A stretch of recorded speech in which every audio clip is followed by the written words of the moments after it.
Saviez-vous que, selon le magazine français Le Monde, 2 francophones sur 3 utilisent ce qu'on appelle de nos jours des mots béquilles, qui leur permettent de connecter leurs idées, et cela de manière non voulue.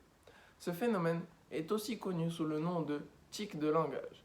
Il consiste en un lapsus de temps dans lequel le locuteur ne prend en compte ni la syntaxe ni la grammaire, et il n'apporte aucune information. Je vous laisse avec mon camarade Hamza qui va maintenant approfondir sur le sujet.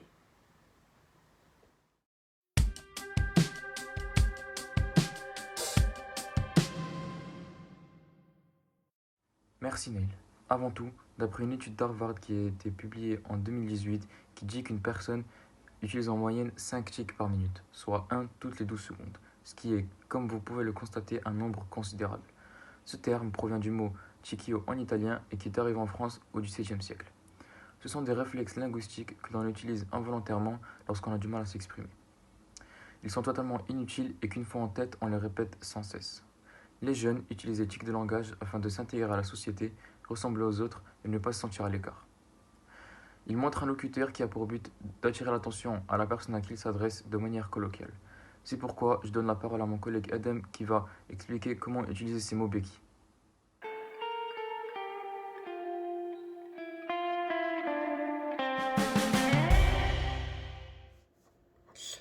Merci Hamza pour votre explication.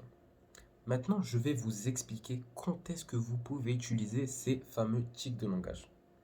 Tout d'abord, il faut savoir que ces mots béquilles ne peuvent jamais s'utiliser en écrit, ce qui veut dire que vous êtes obligé de les utiliser en oral. Les tics de langage ne peuvent pas s'utiliser dans un milieu professionnel, ni avec votre patron, ni avec votre supérieur, ni avec votre professeur. Cependant, vous pouvez les utiliser avec la famille, les amis et avec les collègues de boulot.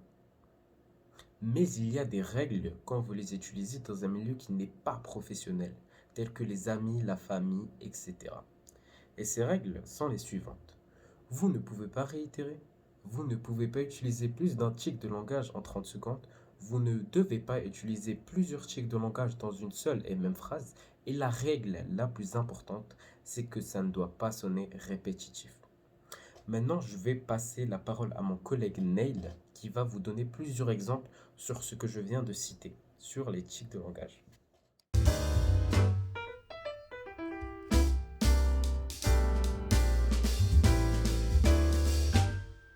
Merci Adam. Enfin, pour finir, mais pas des moindres, passons aux 2 tics les plus utilisés dans la langue française selon un sondage réalisé par le journal Le Figaro en 2018. En première position, nous retrouvons le mot genre. Ce mot principalement utilisé par les jeunes de nos jours. À la base, il signifie un groupe ou une classification, comme un genre littéraire ou un genre cinématographique. Cependant, en tant que mot béquille, il a adopté 2 significations principales. La première étant pour éclairer un sujet. On va au cinéma, genre vers 18 heures. Et la deuxième de ces significations était en tant que synonyme du mot semblant. Il fait genre, il fait semblant. Ensuite, en deuxième position, nous retrouvons le mot grave. Ce mot qui en principe signifie quelque chose de prononcé, une voix grave, une voix lourde et prononcée. Mais en tant que tic, il a adopté 2 significations également. La première de ces significations était en tant que synonyme des mots énormément, réellement ou même vraiment. J'ai grave aimé ce film. J'ai vraiment aimé ce film. Et finalement, la deuxième de ces significations était pour exprimer l'approbation du locuteur. As-tu aimé ce film?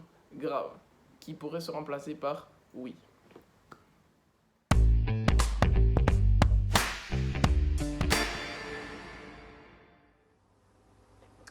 En conclusion, les tics sont des habitudes de langage que l'on utilise de manière inconsciente lorsqu'on n'arrive pas à parler, lorsqu'on recherche des mots et surtout pour attirer l'attention du récepteur. En plus de tout cela, il faut savoir distinguer entre un registre formel et un registre informel. Et cela, c'est tout un autre sujet que nous aborderons une autre fois. Merci.